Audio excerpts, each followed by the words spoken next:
BA part 1 history paper 2 की इस कक्षा में आप सबका स्वागत है। हमने पिछले टर्म पर कुतुबुद्दीन ऐबक के बारे में अध्ययन किया था। इसी क्रम में हम उस समय की प्रमुख कलाकृति कुतुब मीनार के बारे में आज अध्ययन करेंगे। प्रस्तावना: सल्तनत काल की स्थापत्य कला के अतिरिक्त अन्य कलाओं के संबंध में हमें जानकारी उपलब्ध है। मध्यकालीन भारत में सांस्कृतिक समन्वय के फलस्वरूप न केवल यहाँ का जनजीवन ही प्रभावित हुआ था, बल्कि कला और साहित्य भी अछूते नहीं रह सके। तुर्कों की स्थापत्य कला। तुर्कों की भारत विजय के समय तक मध्य एशिया की विभिन्न जातियों ने स्थापत्य कला की एक ऐसी शैली विकसित कर ली थी जो एक और ईरान, अफ़गानिस्तान, इराक, उत्तरी अफ्रीका तथा दक्षिण पश्चिम यूरोप की स्थानीय शैलियों और दूसरी तरफ अरब की मुस्लिम शैली के समन्वय से बनी थी। इस शैली को हम सार्सनिक या इस्लामिक कला के नाम से जानते हैं। हिंदू मुस्लिम स्थापत्य कला, इंडो सार्सनिक आर्किटेक्चर। मुस्लिम आक्रमण के पहले भारत में यहाँ की स्थापत्य कला पूर्ण रूप से विकसित शैली में उपलब्ध थी।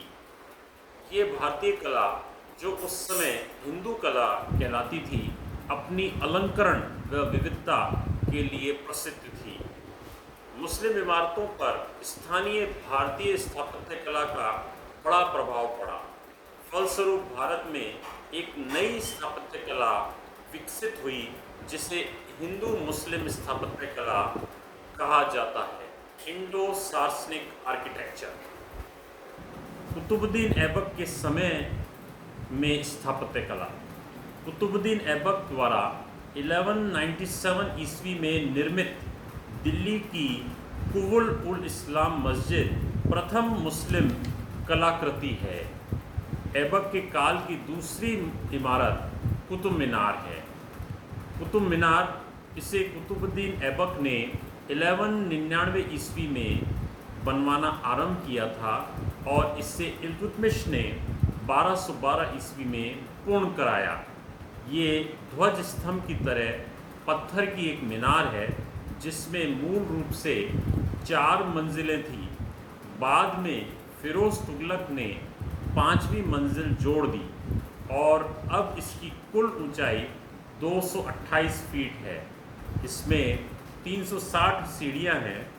ये गोल और गर्ज आकार की है, अर्थात ऊंचाई बढ़ने के साथ इसका व्यास कम होता जाता है। सबसे नीचे की मंजिल में गोल और नुकीले दांतें हैं, दूसरी में केवल गोल धारियां हैं, तीसरी में फिर त्रिकोणात्मक नुकीले दांतें हैं, चौथी बिल्कुल गोल है। प्रत्येक मंजिल में एक छज्जेदार प्रालिंद, जिसे बालकनी कहा जाता है, बनाया गया। डॉक्टर रामनाथ के अनुसार कुतुब मीनार एक कृति है जिसके निर्माण विचित्र प्रदेश के निवासियों को विजेता की शक्ति और वैभव से अवगत कराना था। धन्यवाद विद्यार्थी।